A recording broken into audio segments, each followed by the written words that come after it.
Olá, pessoal. Boa noite. Sou Karine Ribeiro. Sejam todos bem-vindos à 6ª edição do programa Além do Entendimento Comum, promovido aqui pelo Instituto IEP. Nesta edição, vamos ter o tema Comparação do Sistema Educacional Brasil-Estados Unidos, uma análise das diferentes etapas de ensino nos dois países. Para abordar sobre esse assunto, a gente recebe hoje Celso Plínio. Ele, com quase 30 anos de experiência, é doutor em Administração de Empresas, com concentração em Marketing e Negócios Internacionais pelo J. Mac Hobson College of Business da Georgia State University. É mestre em Administração de Empresas pelo COPEAD UFRJ. É engenheiro civil formado pelo Instituto Militar de Engenharia. Com uma sólida perspectiva de negócios globais, essa experiência consolidada expandiu sua especialização em áreas-chave, como liderança em colaborações multiculturais, definição de estratégias e metas, ensino e mentoria, empreendedorismo e gestão empresarial em ambientes multinacionais complexos. É membro da Academy of Management e Association of International Business, além de palestrante em congressos internacionais e autor de diversos artigos acadêmicos. Empresas multinacionais podem promover práticas de responsabilidade social e ambiental em seus negócios globais. Sua última publicação no Journal of Business Research analisa a evolução do conceito de agilidade e sua aplicação nas empresas nas últimas 3 décadas. Atualmente é diretor executivo sênior na Academia de Comércio Brasil-Estados Unidos, em Atlanta, Georgia. Nesta posição, ele lidera iniciativas estratégicas, incluindo a elaboração e realização de apresentações e cursos, como o Guia do Empreendedorismo no Sudeste dos Estados Unidos, Oportunidades para os Brasileiros, oferecendo orientação prática para empreendedores brasileiros. Bom, e para conduzir as perguntas ao final da palestra, a gente recebe hoje também a Laide Palagano. É pedagoga, psicopedagoga institucional, neuropsicopedagoga, especialista em supervisão escolar, é mestranda em Ciências da Educação pela Universidade Unida, supervisora de ensino na Prefeitura de Mauá, São Paulo, e diretora de Educação e Formação da APROMAN. Você que está nos assistindo pode estar enviando para a gente a sua pergunta pelo nosso WhatsApp, que é o 21 3490 5511. Ao final da palestra, nós teremos um espaço reservado para as perguntas. E como moderador do nosso evento, a gente também conta aqui com o professor Ronaldo Carvalho. Ele que é pós-doutor, possui 2 doutorados, 2 mestrados, além das graduações em Administração e Educação Física. E, claro, também o nosso coordenador acadêmico aqui no Instituto IEP. Desde já eu agradeço o aceite ao nosso convite e passo a palavra agora para o professor Ronaldo Carvalho. Bom, Karine, obrigado. Boa noite a todos, né? Mais um encontro aqui, mais uma palestra que seja de grande ganho para todo mundo, né? E passo diretamente a palavra ao palestrante, mais uma vez agradecendo aí a palestra, né? Que o professor tenha aceitado, essa diferença de fuso horário, tá? Professor, fique à vontade, depois as perguntas serão passadas ao senhor, e mais uma vez, muito obrigado por ter compartilhado esse teu tempo e a tua experiência conosco. Obrigado a vocês pelo convite, Ronaldo. Estão me ouvindo bem? Sim.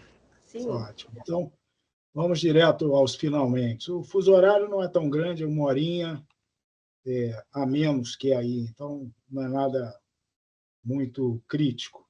Eu vou compartilhar alguns slides que eu queria apresentar, porque eu acho que fica mais fácil, inclusive com a parte visual das pessoas entenderem um pouco as diferenças que eu vou tentar mostrar aqui, não são poucas. E para a professora Adelaide, que está conosco, Alaide, desculpe, ela vai ver que tem realmente algumas coisas bem críticas na filosofia do ensino aqui nos Estados Unidos em relação ao Brasil. Então, vamos lá, deixa eu tentar aqui. Vamos ver. Window. Cá estamos. Vocês me digam aí se está sendo compartilhada. Sim, professor. Apareceu? Sim. Ótimo. Então, está aqui o que eu vou tentar fazer rapidamente aqui, apresentar a vocês, é fazer uma análise das diferentes etapas no ensino, desde o ensino primário aí do Brasil, que aqui é chamado de elementary, até o pós-universidade, né? A pós-graduação. Então, basicamente, se a gente olhar em estruturas, elas são quase similares, porque, na verdade, as estruturas são feitas de acordo com idades até você chegar no ensino médio. Então, o que temos aqui é um ensino fundamental brasileiro, que é do 1º ao 5º ano, e o elementary aqui dos Estados Unidos, ele é até o 5º ano também. E ambos apresentam disciplinas básicas, né, como a língua, e etc. e tal. A educação no Brasil, por enquanto, ainda com grandes desafios de infraestrutura e qualidade. E aqui nos Estados Unidos tem uma característica muito peculiar, que, dependendo da região onde você more, você tem escolas mais bem aparelhadas e outras menos. Na verdade, o aparelhamento das instituições aqui, das escolas públicas, ele se dá sob 2 variáveis. A primeira variável é o desempenho dos alunos. Então, todos aqui são colocados em desempenho, a escola é avaliada, e as que desempenham melhor ganham mais recursos e podem contratar professores melhores. Essa parte toda do recurso humano que está na escola é basicamente dependente do que a escola tem de recursos, né, de budget, e varia também, a segunda variável é a região. Por que a região? Porque, dependendo da região que você está, aqui nos Estados Unidos, a participação dos pais no ensino e nas escolas, fundamentalmente, apoiando as escolas com diversas iniciativas, inclusive com recursos, é muito grande. Então, quando você está numa região que tenha moradores que sejam mais de um nível social maior, em termos de poder aquisitivo, você tende a ter uma escola mais bem aparelhada, com mais recursos. Então, o que acontece, por exemplo, com um brasileiro que vem para cá com a família, que foi o que aconteceu comigo há 6 anos atrás. Você tende a escolher um lugar para morar que dê esse tipo de escola mais bem aparelhada para os seus filhos. Isso acontece muito em várias regiões, em vários estados, para onde você vai. E aí, claro, onde você vai morar, se é uma área de poder aquisitivo maior, teu aluguel também vai ser um pouco mais caro. Bom, igualmente, a gente tem aqui o ensino fundamental brasileiro, que vai do 6º ao 9º ano. Aqui começa a primeira diferença, o middle school, que seria o semelhante ao ensino fundamental 2 do Brasil, ele só vai até o 8º ano. Um desses anos é jogado para o ensino médio daqui, que chama high school. Então, você tem, no Brasil, disciplinas obrigatórias, e aqui no middle school você começa a ter um ensino mais especializado. E aqui tem uma característica diferente do Brasil. No Brasil, o professor vai à sala de aula. Aqui, o aluno, desde o ensino médio, é treinado e educado para ir à sala de aula. Ou seja, se você tem aula de história, você tem uma sala com um professor de história, com uma estrutura toda de história. Vou até mostrar uma foto mais à frente para vocês verem. E aí ele lá tem mapas, tem o globo, tem, enfim, uma série de livros, ilustrações que usa para todos os alunos. As turmas vão rodando e vão passando na sala dele para ter aula de história. Ou seja, o aluno passa a ser móvel, não o professor. E isso faz uma diferença incrível, por quê? Porque você passa a ter as salas de aula para as disciplinas específicas mais bem dotadas. Quer dizer, eu não imagino, por exemplo, um professor no Brasil tendo que ficar andando com um mapa mundi gigante debaixo do braço, mais uma porção de outros recursos para poder dar uma aula de história.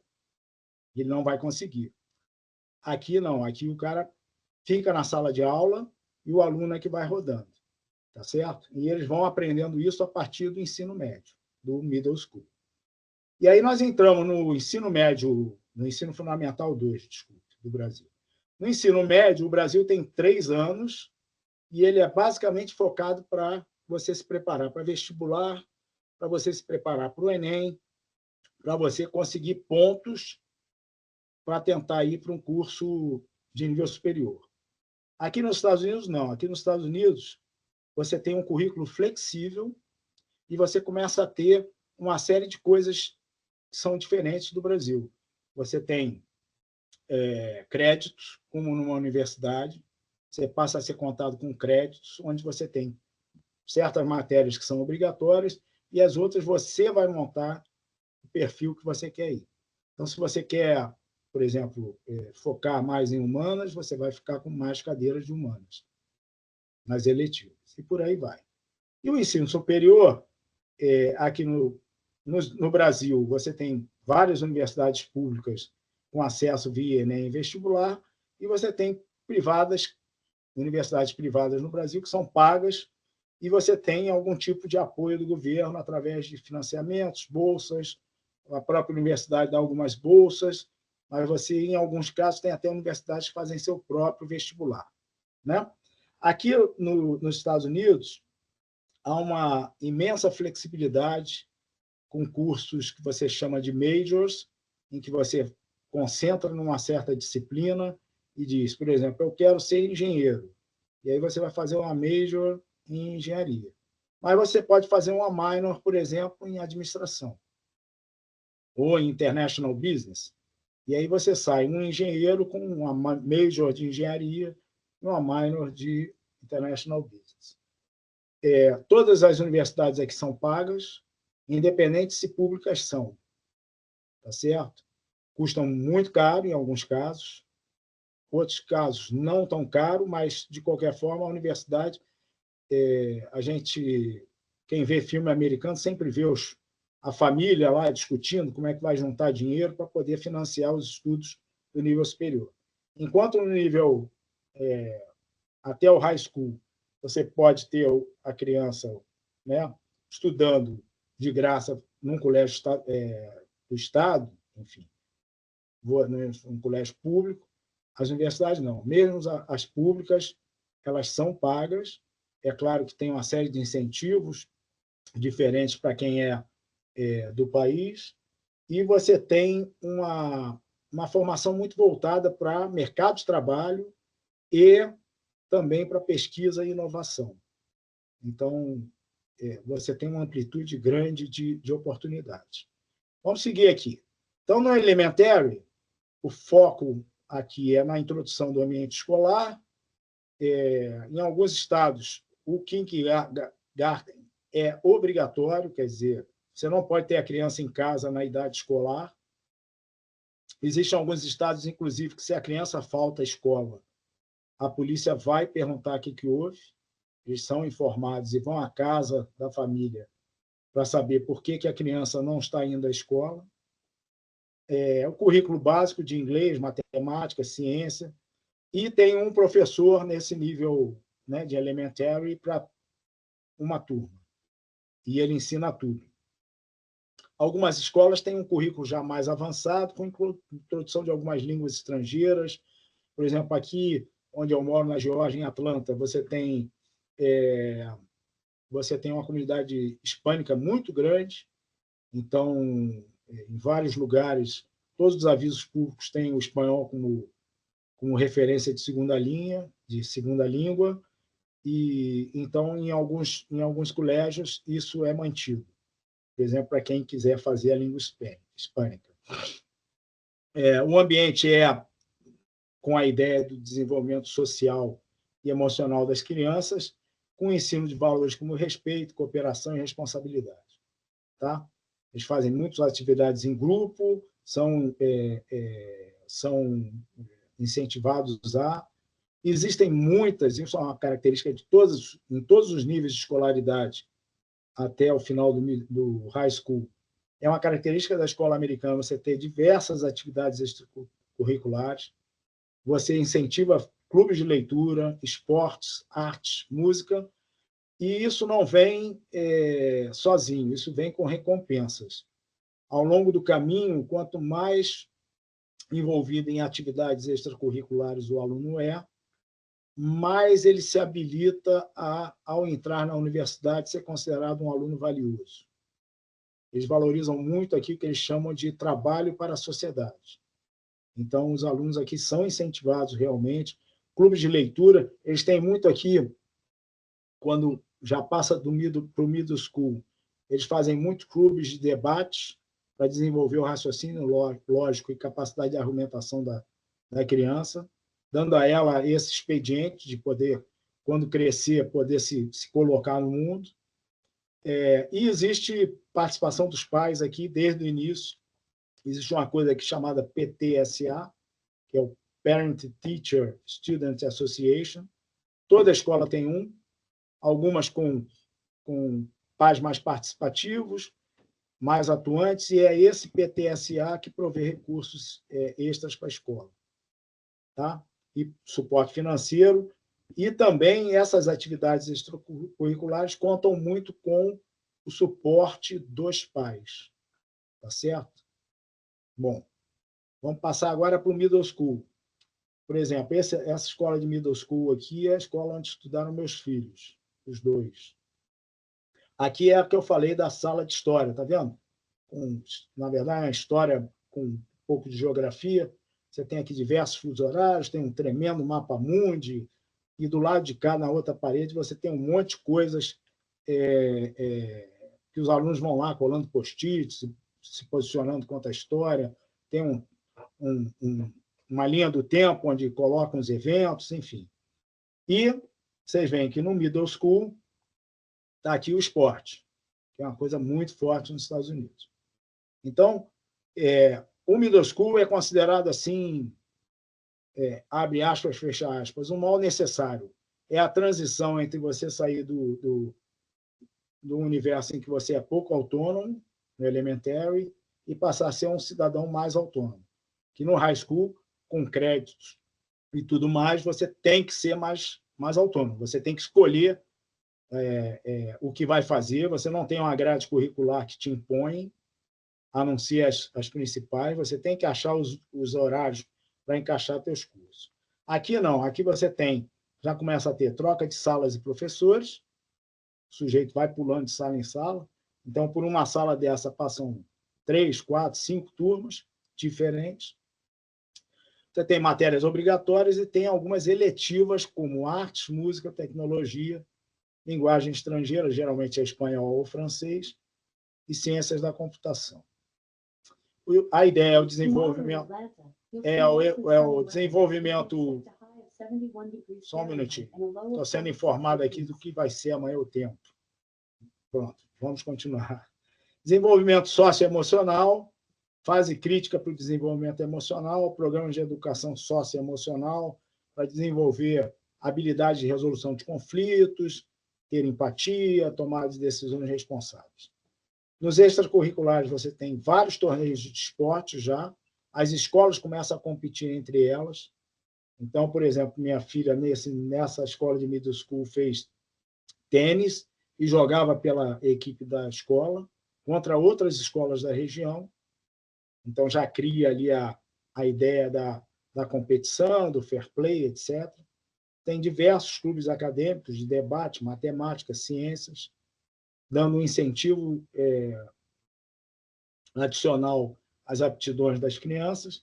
Você tem as famosas bandas que a gente vê nos filmes, né? Aquelas bandas, os alunos tocando. E tem teatro. Teatro também é uma coisa aqui muito incentivada.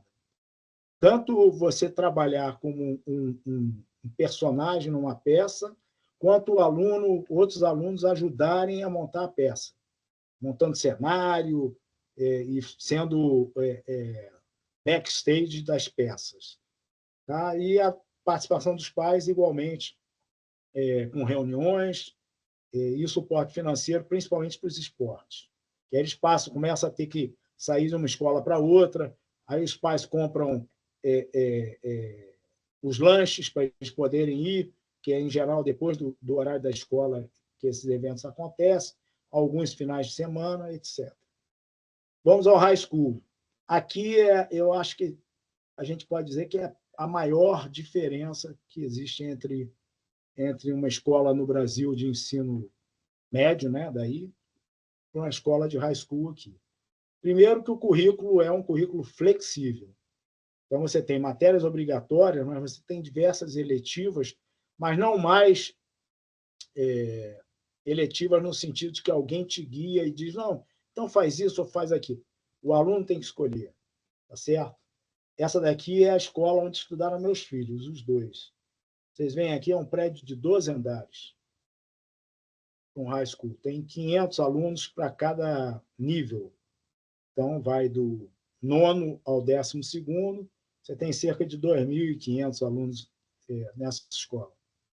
E você tem todo um aparato que suporta as atividades extras. Você tem teatro, você tem um anfiteatro grande, você tem quadra de basquete, você tem quadra de tênis, tem campo de futebol americano e futebol, né?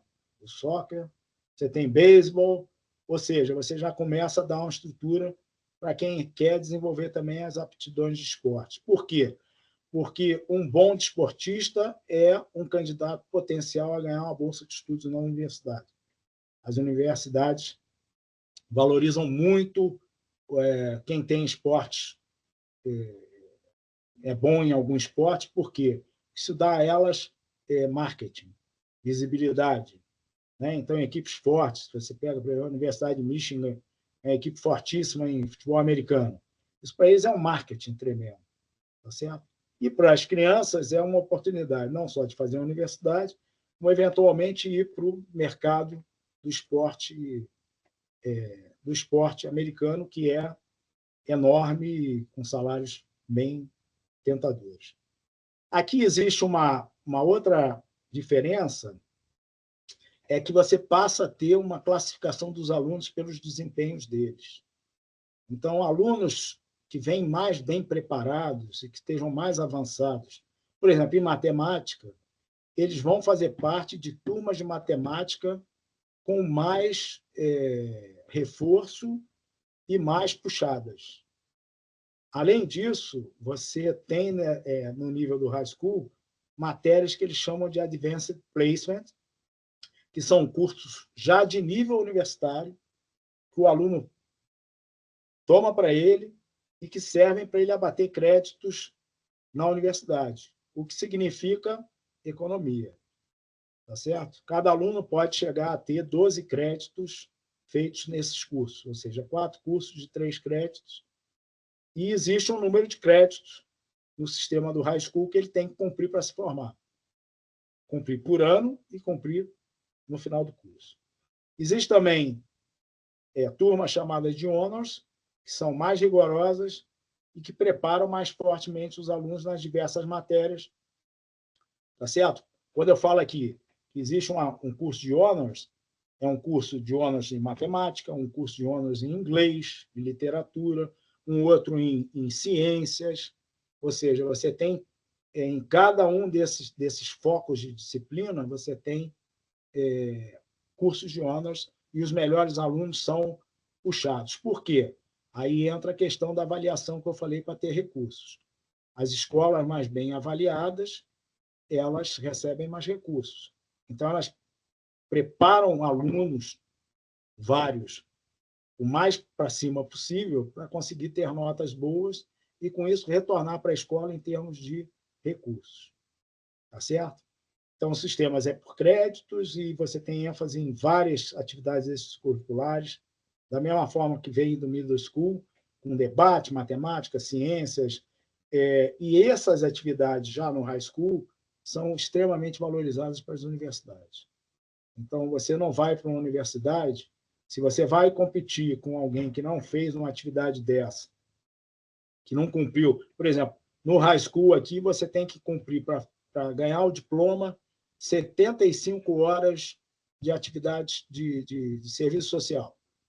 Então, você tem que trabalhar com uma organização não governamental, você pode, por exemplo, no inverno, ajudar as pessoas idosas nas suas casas, porque no inverno aqui é sempre mais problemático para uma pessoa mais idosa poder se virar, etc. e tal. Tá certo? Ou você vai trabalhar servindo sopa para os mais pobres, enfim. Isso te dá 75 horas você tem que cumprir para se formar. E você faz, ao longo e até o final do high school, exames padronizados, que são chamados SAT, ACT, que são exames que corresponderiam ao nosso Enem, tá certo? Cujas notas vão ser levadas em consideração para você entrar na faculdade. Tá certo? Então, níveis mais altos de SAT é igual ao Enem. O cara tem 10 no Enem, ele vai tender a escolher a universidade dele. A diferença é que aqui você aplica para quem você quiser. E aí você vai competir com gente de tudo quanto é lado, de tudo quanto é grau. A competição é bem mais livre. Aí você já vai meio que direcionando, dizendo eu quero essa universidade, depois essa, depois essa. E aí o Enem te diz em quem você pode entrar, não é isso? É assim que é feito? Aqui não. Aqui você pega a tua nota de SAT, bota debaixo do braço e vai dizendo assim, não, eu queria fazer o curso tal. Então, tem lá em Oregon, tem em Colorado, tem Nova York, tem Boston, e a mobilidade aqui é enorme. O aluno sai da Geórgia, vai estudar em São Francisco, que é lá no oeste, né? Nós estamos aqui no sudeste. Ele vai lá para o oeste para estudar e assim vai. Ele vai onde né? Igual dizia o cantor, ele vai aonde o povo está, né? Ele vai onde a universidade está. E existem também orientação para carreiras, né? Vocacional, te dando ao aluno suporte para isso, e para a educação superior também. E algumas escolas oferecem programas de estágio para quem não quer seguir o ensino superior, cursos técnicos, inclusive as Forças Armadas. Quer dizer, se o aluno no high school quiser entrar para as Forças Armadas e fazer um serviço paramilitar, ele pode fazer. Muito bem. Estamos quase acabando, hein, gente? Não dorme, não. Bom, o ensino superior. Aqui nos Estados Unidos você tem 3 tipos de universidades. Você tem as faculdades comunitárias, que eles chamam de community colleges, que oferecem cursos de só 2 anos.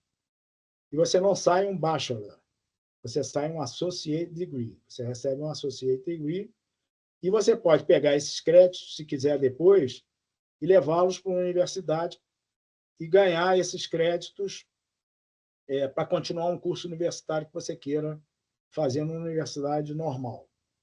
Você tem faculdade de 4 anos, que eles chamam de 4-year college, que oferecem aí sim o bacharelato em 4 anos em tempo integral. E todas, nos 3 níveis, elas variam de tamanho e de prestígio. Tá?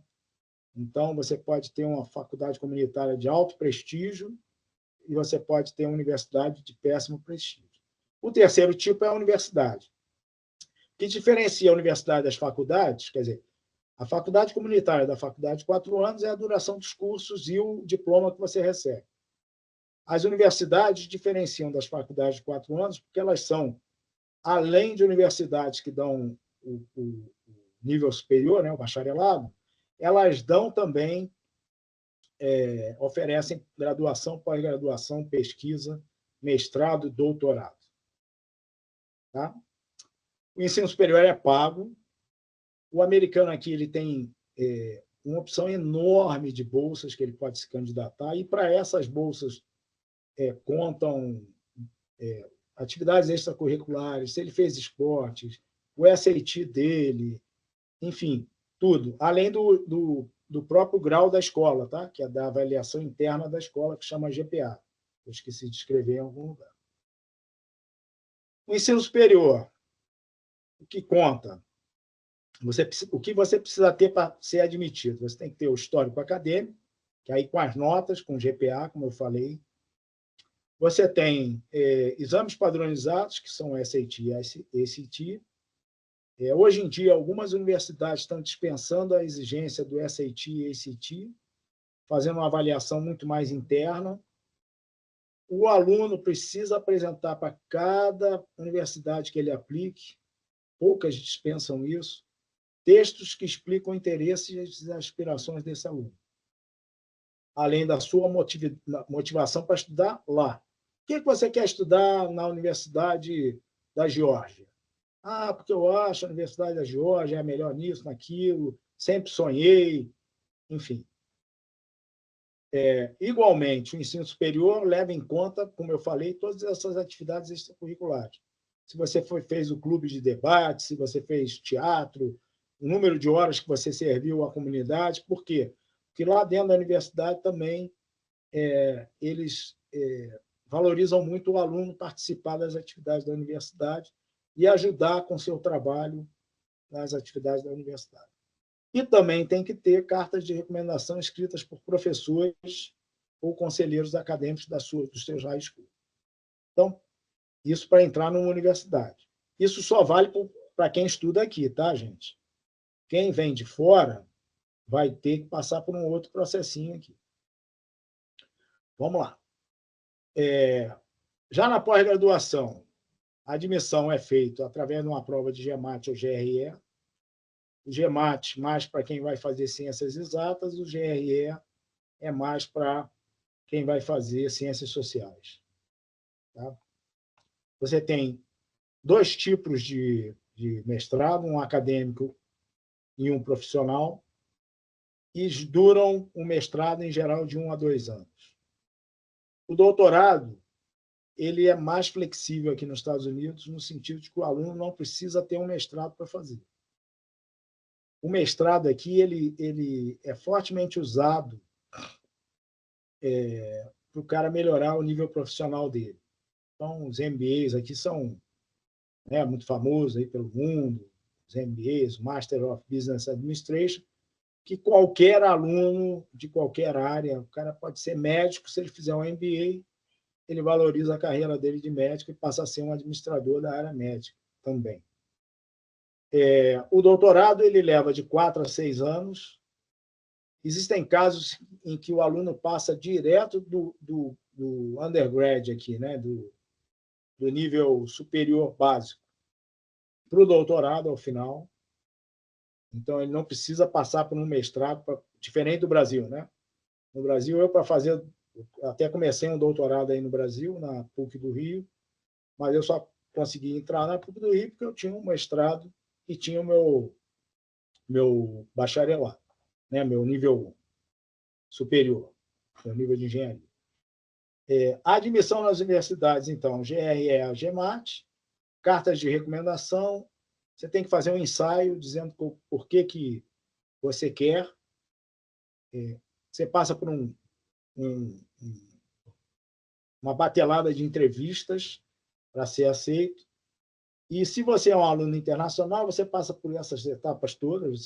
Por exemplo, eu, para estudar aqui na universidade, na Georgia State University, eu fiz um GMAT no Brasil, tive que trazer um TOEFL também para comprovar a proficiência da língua, trouxe 2 cartas de recomendação de professores, um da PUC e outro do COPIAD da UFRJ, passei por entrevistas antes de ser aprovado. Uma vez aprovado, como eu não sou um americano, nem um residente permanente dos Estados Unidos, porque são as classes que você tem aqui, eu sou o que eles chamam de um non-resident alien. Eu sou um alien, sou um cara de fora, mas não residente, não tenho permanência de residência. Aí eu ganhei um visto chamado F1, que dá o direito a eu ficar aqui e trazer a minha família junto. E aí eles ficam todos sob esse guarda-chuva desse Visa F, desse visto F, tá certo? No caso do meu curso de doutorado, eu ainda ganhei um tuition, ganhava uma ajuda de custo para poder cumprir as despesas aqui, etc. E tal. Não era nada muito grande, mas dava para sobreviver. Bom, aqui eu acho que está a chave da coisa, o cofre. cofrinho, está aqui o porquinho, né? A diferença entre o quanto o país gasta por aluno por ano em cada um dos níveis, né? Quanto que o país gasta em elementary fundamental no Brasil, entre 2.500 e 3.000 dólares por aluno. Não é pouco, mas se comparado aos 12 a 14 mil dos Estados Unidos, a diferença é bem razoável. Da mesma forma, ensino fundamental no Brasil entre 2.700 e 3.500, nos Estados Unidos entre 12 e 14,5, e o médio com high school 3 a 3.500, 13 a 15, e o ensino superior, mesmo sendo pago, né, pelos americanos, como você tem um monte de incentivos e bolsa de estudos que valorizam para fazer incentivar o aluno a entrar, você tem um gasto de 10 mil até 35 mil dólares por ano por aluno. Em cursos, por exemplo, de doutorado, tem universidades aqui que pagam para o aluno 60 mil dólares ano. A Universidade de Michigan, por exemplo, paga um doutorando em administração até 55 mil dólares por ano, que não é pouco, né? Em reais dá 300 mil reais. Embora essa conversão não sirva de muita coisa. Só sirva para a gente ver números, né? Um monte de zeros. E nada mais que isso. Bom, basicamente isso. Fico aqui à disposição para as perguntas. Professor Celso, está me ouvindo? Sim. Então vamos lá. Tá. Antes de passar para a Karine aí com as perguntas, queria muito lhe agradecer pela palestra, né? Também conheço um pouco, né? Uma linguagem clara, de fácil entendimento, né? Eu vou fazer apenas uns comentários que realmente, para quem está nessa vida acadêmica, percebe muito. Como foi dito no começo, eu tenho uma área também de administração, tenho uma área de educação e uma área de educação física. Na parte de administração, a tua última slide falou muito, né? Até eu coloquei aqui porque eu cheguei a fazer uma pesquisa. A diferença de investimento, o Brasil nem chega nem a 30%, dependendo da tua área, né, em relação aos países de primeiro mundo. Nessa parte física, que muitos países investem em esporte olímpico, enfim, a diferença de estrutura é muito grande. Você colocou uma foto aí que a universidade parece mais um hotel do que outra coisa, né? Um resort aí. E nessa parte de educação, que talvez é o que chama mais atenção de todos, e na minha também, é a parte da metodologia. Como é realmente diferente essa parte de metodologia. Resumindo tudo isso, que eu só vou fazer um comentário, estamos bem distante. Estamos bem distante. Tá? Como digo, tenho que te agradecer e passo para a Karine agora, para ela estar fazendo as perguntas aí. Karine e a Laide? Oi. As perguntas agora ficam com a Laide. Vou passar aqui a palavra para ela. Muito obrigada, viu, professor Celso, por socializar conosco, né? A sua vivência diferente de quando você vai pegar uma palestra de alguém que está contando sobre, né? No seu caso, você vivencia, né? Você está aí no país, é algo que você vivencia. Então, eu tenho várias questões aqui. Quando você diz que as escolas mais bem avaliadas ganham recursos, né? Como que é feita essa avaliação? Uma avaliação interna, que eu percebi, né? Quem avalia? Como que é feita essa avaliação? Essa avaliação conta com várias perspectivas, né? Como tudo aqui nos Estados Unidos, você não tem uma avaliação única para as coisas. Mas ela basicamente no grau que os alunos têm, de acordo com padrões pré-estabelecidos, tá? Eles não têm, por exemplo, no nível de ensino médio. No high school você até tem o SAT e o ACT que podem te servir de guias. Mas serve muito o nível médio, a média das notas dos alunos, o desempenho deles. Eles levam em conta o grau de engajamento em atividades extra, enfim. Eles juntam todos esses pedaços para fazer uma avaliação, e eles correm todas as escolas para fazer essa avaliação. É claro que uma escola que tem 500 alunos, ele vai receber mais, se ela for uma excelente escola, vai receber mais do que uma escola de 2.500 que é mal avaliada, mas também tem a proporcionalidade do nível de alunos, né? A quantidade de alunos. Então, tem um rateio que é igual para todo mundo, mas aí sobra uma verba que eles deixam justamente para poder alocar nas escolas mais bem avaliadas. Aqui são todos, as carreiras aqui, óbvio, são carreiras, você é contratado pelo Estado, pelo município, aqui é o condado, mas você é contratado, mas não tem estabilidade. Estabilidade aqui não existe. Então, os diretores são avaliados pelos resultados dos seus alunos. Se não estiverem performando, entende? Eles trocam o diretor. A mesma coisa os professores. O professor, pô, a turma tal, e aí eles fazem toda essa avaliação estatística. Então, você tem 3, 4 professores de história, e você tem um determinado professor de história, que os alunos estão performando mal, pode ser que a questão não seja os alunos, seja o professor, e aí eles vão tomar as medidas para melhorar o desempenho desse professor ou até mesmo, se necessário, trocá-lo. Então, aqui é performance, né, que o americano gosta muito da palavra performance. A gente só usa performance que veio dos Estados Unidos, né? E eles levam muito em conta a performance em todos os níveis. Então, a escola tem que performar, da performance da escola, os diretores são avaliados, os salários também acabam tendo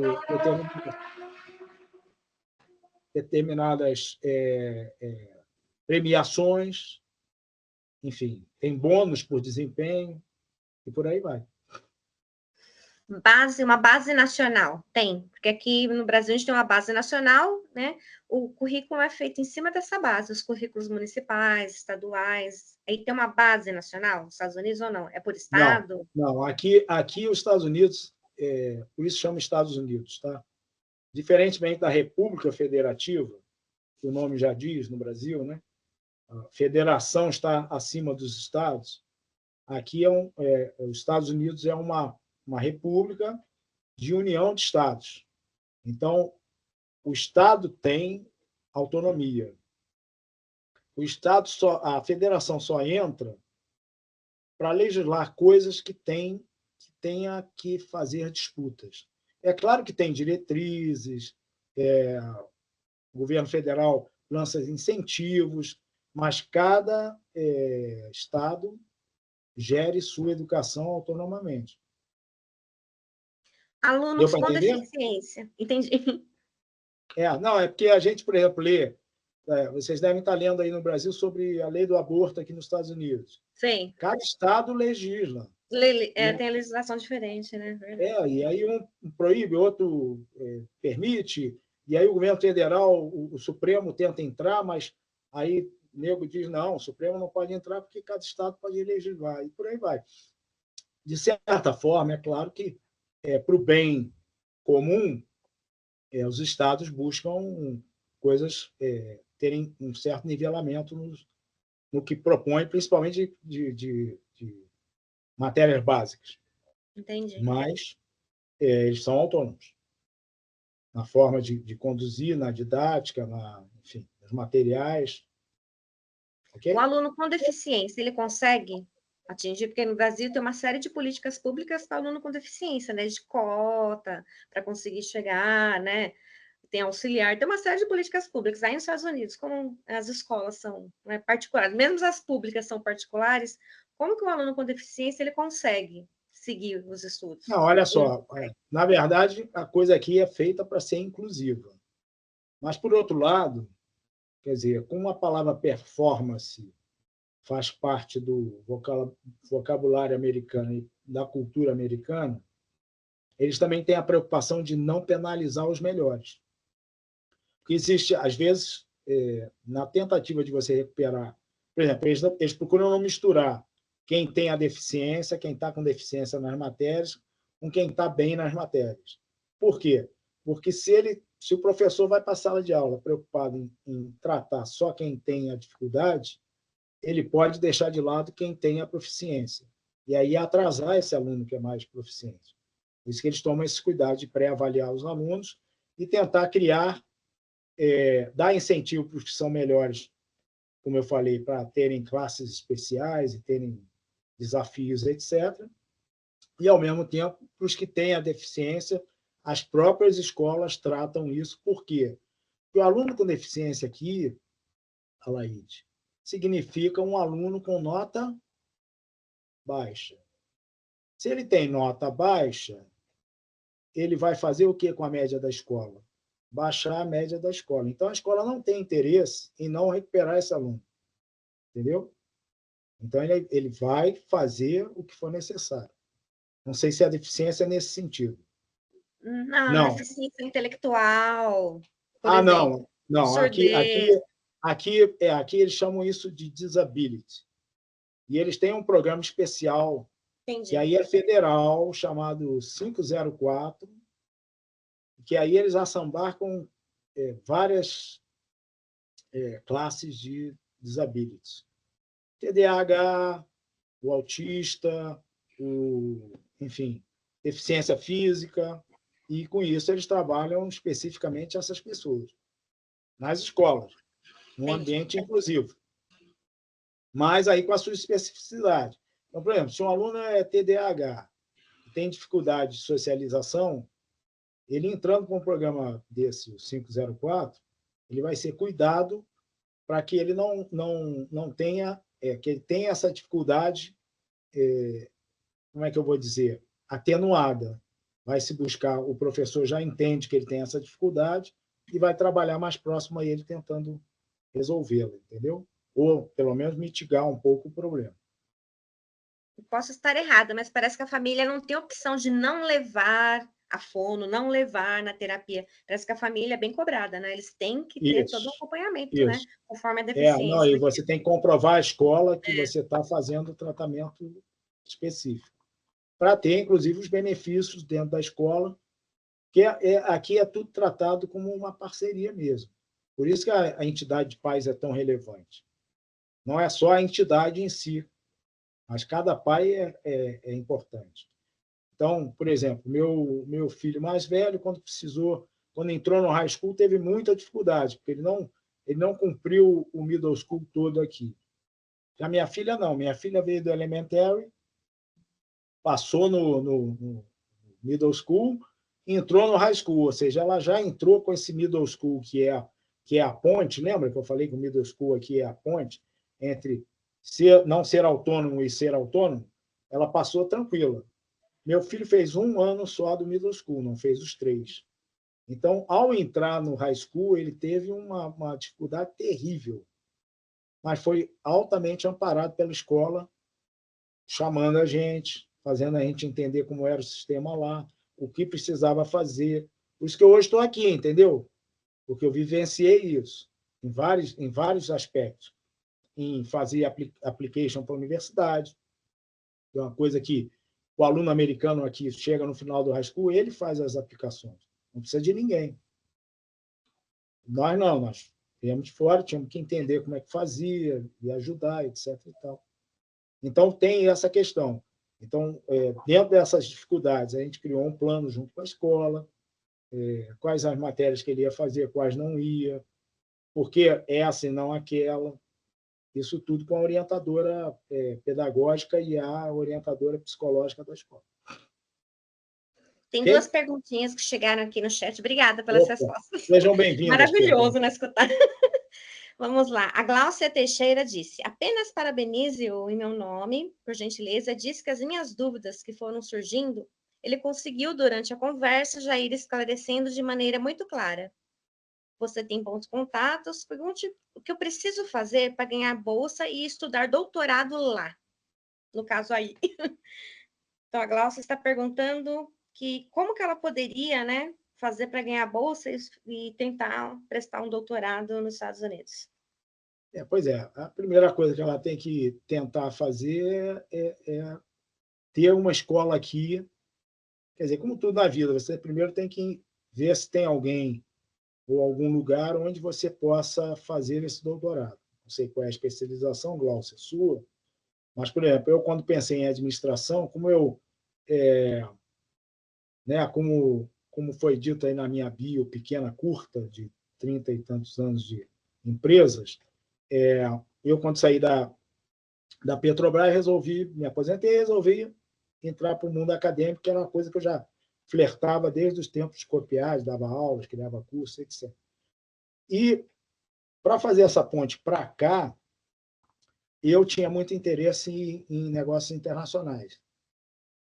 E a universidade aqui, a Georgia State University, ela tem um centro de excelência financiado pelo governo federal para estudos de negócios internacionais. Como eu cheguei a começar um doutorado na PUC, eu tive a oportunidade de conhecer um professor daqui num congresso aí no Brasil. E esse professor era muito amigo de uma professora da PUC do Rio, que também era muito minha amiga, e nós fizemos essa conexão.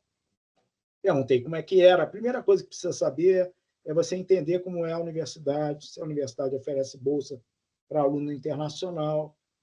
Algumas universidades, eu botei ali uma lista de coisas que você tem que cumprir para entrar para um doutorado lá, tá certo?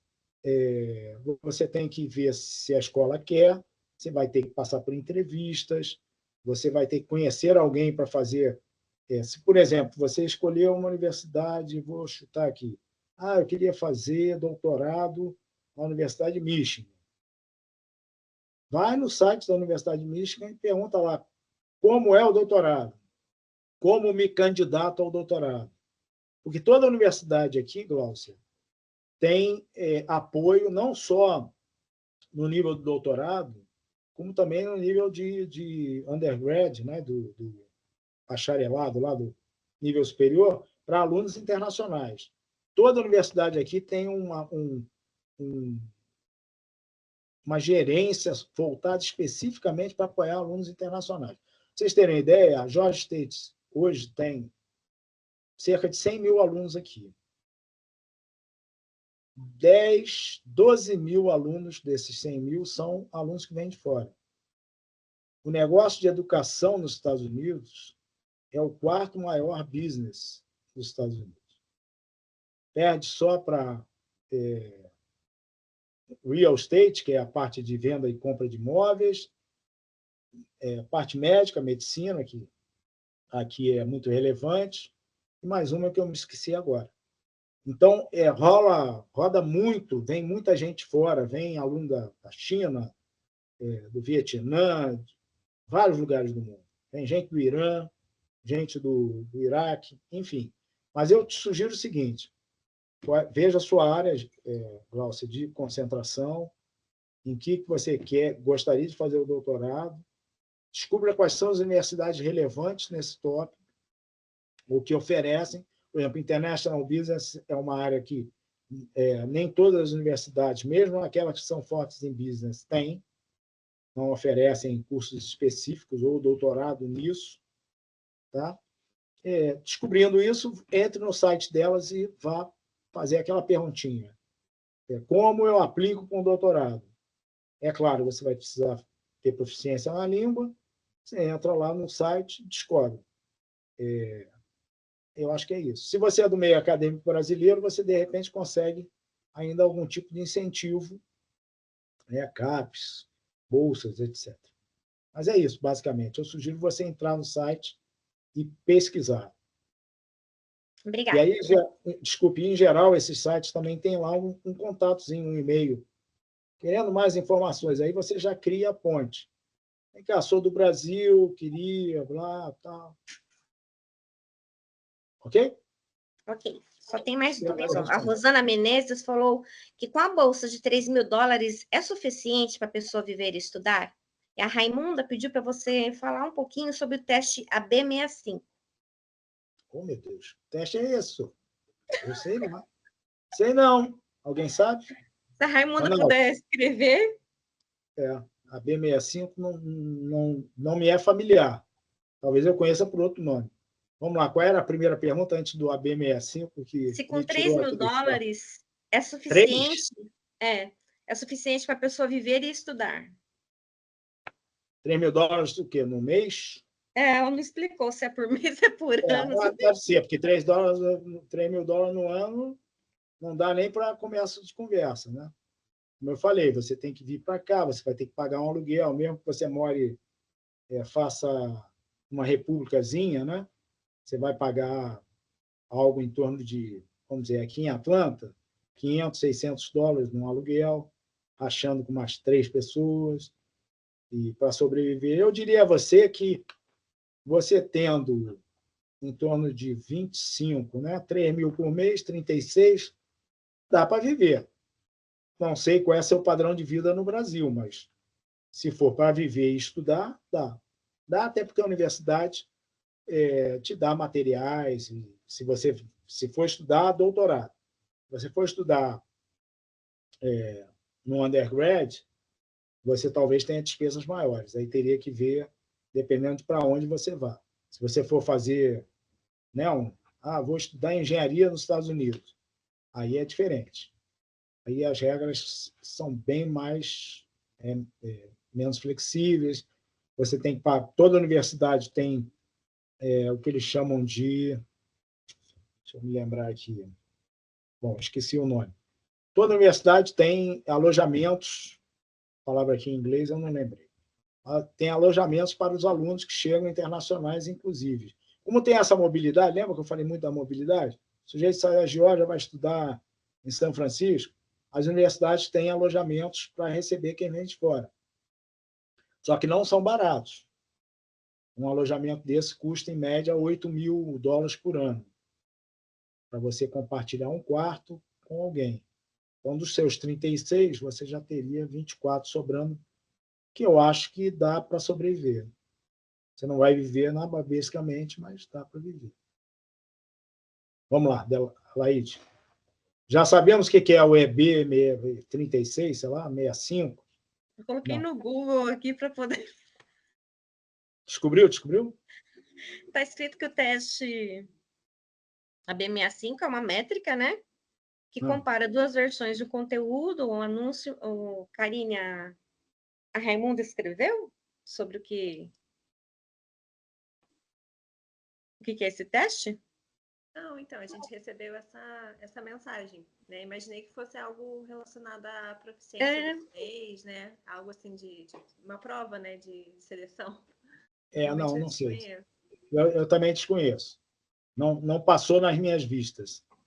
Mas, enfim. Se a Raimunda puder ser mais específica, se manda para a Karine o seu contato, manda a pergunta direitinho, explica o que você quer saber, e a gente tenta depois te contactar e responder. Olá, Laíde. É Raimundo? Como que é o nome da pessoa? Raimundo, o sobrenome dela é Reichelt. Raimunda, vê se você reescreve de novo aí, né? Dá tempo ainda, né? Professor, me tira uma dúvida aqui. Na sua explanação, você falou de bolsa. A Laíde também, no meio da pergunta, me falou de bolsa. Eu sei que os Estados Unidos recebe muita gente de fora. O mundo inteiro vai querer estudar nos Estados Unidos também, né? Mas a questão da bolsa em si. Primeiro, se para o americano e para o não residente, que vai só para estudar, se tem diferença. E essa performance, que o senhor falou várias vezes disso, se isso também tem com o aluno, por exemplo, o aluno ganhou uma bolsa, mas dependendo também se ele não for condizente com aquilo, se é cortado ou não. Se o senhor sabe alguma coisa, você pode compartilhar com a gente. Obrigado. Sim. De nada. Boa pergunta. Bom, bolsa tem de diversas espécies. Vamos primeiro começar falando dos americanos. O americano, quando está no high school, ele tem à disposição dele alguns milhares de entidades que financiam o aluno. Tá certo? Então, você tem entidade para financiar alunas negras, alunos negros, hispânicos, enfim, infinidade. Você tem fundações, tipo a fundação que, por exemplo, o Paulo Leman, que é dono, né, lá era dono do BTG, hoje é rico só, né? Dono de uma porção de coisa, dono do hambúrguer lá. Ele, por exemplo, tem uma fundação que financia da bolsa para uma porção de alunos, né, para estudarem fora do Brasil. Então, você tem, para o americano aqui, milhares de oportunidades. E são bolsas assim, tem desde entidade que dá bolsa de $1.000, $1.000 só, mais nada, até entidade que dá a bolsa de $5.000 por mês. E o que vai depender disso?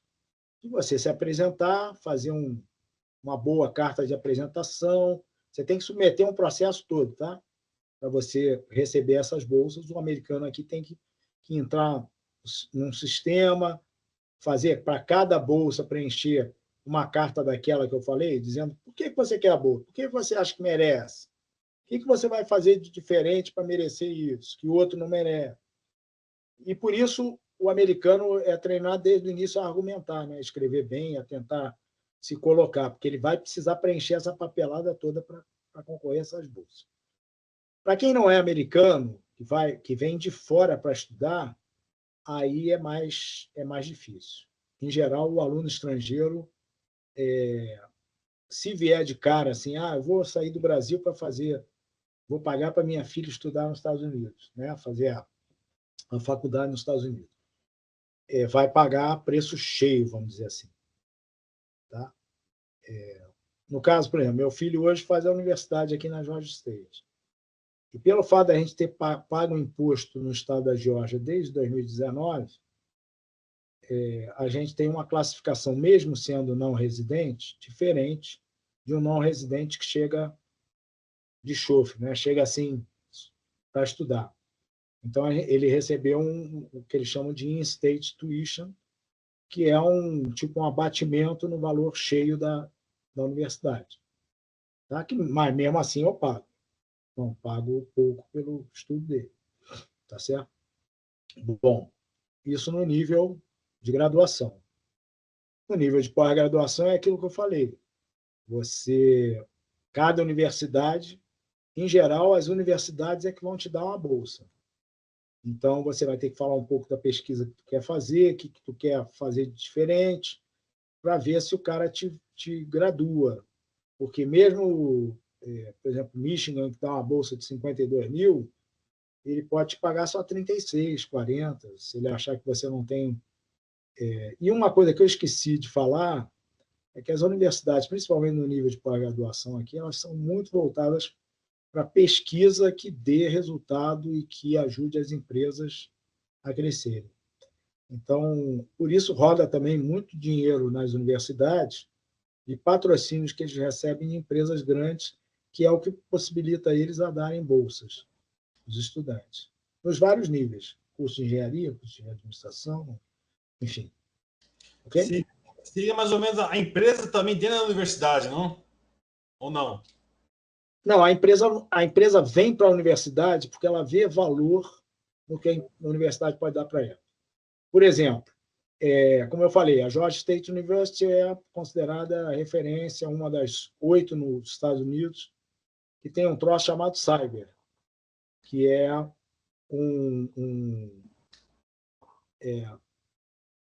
um grupo de pessoas que faz pesquisa para o governo americano para aumentar a competitividade das empresas americanas. Então, o governo americano dá uma bolada, um bolo de dinheiro para a universidade, tá certo? Para a universidade desenvolver estudos para ele, criar métricas de competitividade, gerar novos conhecimentos que ajudem as empresas a serem mais competitivas. E a mesma coisa acontece com empresas. Então, várias empresas vêm para a universidade para receber, por exemplo, para ter contato com novas técnicas de administração, ou com um novo modelo de engenharia, de produção, enfim. Aí, a partir daí, a universidade vai se conectar. Isso é muito forte aqui em várias áreas, mas um exemplo, talvez, que a gente entenda melhor é a área médica, de medicamentos, que você incuba um monte de coisa na universidade e as farmacêuticas vêm, fazem essa conexão e algumas delas se beneficiam dessas pesquisas. Tá? Beleza. Respondi, não? Respondi ou enrolei? Não, respondida, porque aqui do Brasil, rapidamente, tá, antes de passar para a Laide, você falou do lema, né? E realmente tem uma fundação que ele investe pesado, a busca dos melhores alunos para manter a questão da cultura, né? Cultura da cultura deles. Então, eles buscam os melhores alunos, trazem, pagando altos salários, pagando altas bolsas, porque, na verdade, não só busca não só inteligência, mas também a questão de cultura, que é uma coisa muito interessante. E aquilo que o senhor compartilhou agora, realmente vem muito bater isso, por causa da diferença, o Brasil e o resto do mundo, a diferença de investimento. Né? Investimento, ele te dá esse resultado, e esse resultado chama-se performance. Ficou claro? Mas eu acho que não é só uma questão do investimento, não. É uma questão cultural também, porque quando teve aqui a Revolução Industrial, as primeiras universidades dos Estados Unidos foram criadas para ajudar as empresas a entenderem como é que aquela máquina maluca a vapor funcionava. Então, a primeira universidade aqui, que é a Universidade de Boston, que é de 1700 e bolinha, 1696, acho, não estou enganado, ela foi criada para suportar as empresas de Boston na aquisição de conhecimento e disseminação de práticas com a Revolução Industrial. Ou seja, já partiu aqui que era uma coisa de conhecimento aplicado. O Brasil, como ele tem uma influência forte europeia, tá? Ali do meio da Europa, tem Portugal, tem França, é uma coisa mais do conhecimento pelo conhecimento. Nem sempre é aplicado. Entendeu? Nem sempre o conhecimento nessa cultura mais europeia do meio, ela é uma cultura que visa o conhecimento prático, o conhecimento adquirido e dando retorno prático para a sociedade. Ele às vezes fica ali naquele limbo de você faz pesquisa, porque conhecimento é o conhecimento. Entendeu? Já nos Estados Unidos, não, desde o início, as empresas ficaram orbitando em torno de universidades e se beneficiando do conhecimento gerado ali para elas crescerem, entendeu? Beleza. Obrigado, professor. Alaide? Eu tenho a resposta da Raimunda. Opa! Ela disse que o teste é para a métrica dos estrangeiros que identifica o nível do aluno para o próximo ano letivo. Então, essa métrica chama AB65. Desculpe, Raimundo, nesse nível de familiaridade eu não tenho, porque eu não faço parte do sistema. Eu sei uma visão de quem está de fora, vendo como as coisas funcionam, mas num nível não tão detalhado. Então, eu realmente não sei se essa métrica. Eu sei que eles usam, com certeza, pode ser que seja essa, com esse nome, eles usam muita estatística para fazer, inclusive, a média não é a média é uma média móvel. Eles usam parâmetros para você inferir se a média naquela região ela pode estar mais baixa que em outras regiões, mas ela é uma média social aderida ali, e os alunos, como eles vão funcionar. Mas qual o nome que isso tem? Desculpe, eu não chego nesse nível. Posso depois pesquisar também e ver, mas certamente usam algum tipo de métrica para medir a performance do aluno e ver como ele vai para o período seguinte, certamente. Tudo aqui é medido. Da minha parte, agora é só agradecer ao IEP pela oportunidade, professor Ricardo Debonis, professor Ronaldo, a Karine, e principalmente o professor Celso aí, que disponibilizou o tempo dele. Né? A gente sabe que o quanto ele é ocupado, né? Então, disponibilizou o tempo para compartilhar o conhecimento que ele tem conosco, então agradeço demais. Da minha parte, é só passo a palavra para o professor Ronaldo. O microfone, professor. Uma costume automático. Professor, estamos aqui com mais de 1 hora de evento. Palestra, como disse, foi de fácil entendimento. Queria, assim, agradecer demais a sua presença aqui. É um assunto atual, né? É um assunto que a gente trabalha com nossos alunos, né? Nossos alunos aqui faz mestrado e doutorado, né? No Paraguai, né? Então, nós estamos falando aqui de uma coisa internacional, né? No momento aqui, a Karina vai terminar de fazer o fechamento do evento. Eu tenho que te agradecer e qualquer coisa, eu entro em contato aí com o senhor, pego o contato contigo e tiro algumas dúvidas, tá bom, professor? Obrigado e até a próxima. Disponha. Bem, pessoal, a gente vai chegando aqui ao final. Vou passar a palavra agora para o professor Celso, só para ele dar as considerações finais dele, para a gente estar encerrando aqui o nosso evento. Bom, pessoal, obrigado aí pela oportunidade de estar com vocês. Obrigado àqueles que fizeram perguntas. Sempre ajuda a gente a desenvolver o tema em questão. Eu acho que o principal aqui foi tentar dar um pouco da minha vivência, não só como acadêmico, hoje nos Estados Unidos, mas principalmente como alguém que conseguiu, que teve que fazer essa transição, né, de chegar de fora e passar por essas etapas dos ensinos aqui, que ficou bem mais fácil para mim montar alguma coisa, porque eu, em cada ponto do caminho eu fazia um contraponto. Como é que seria no Brasil? Então, montar essa palestra foi, na verdade, juntar todas as perguntas que eu tive ao longo desse processo.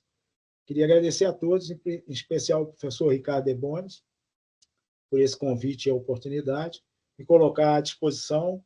Se alguém tiver perguntas extras, manda para a Karine pode mandar para mim. Enfim, estou às ordens. Obrigado por tudo.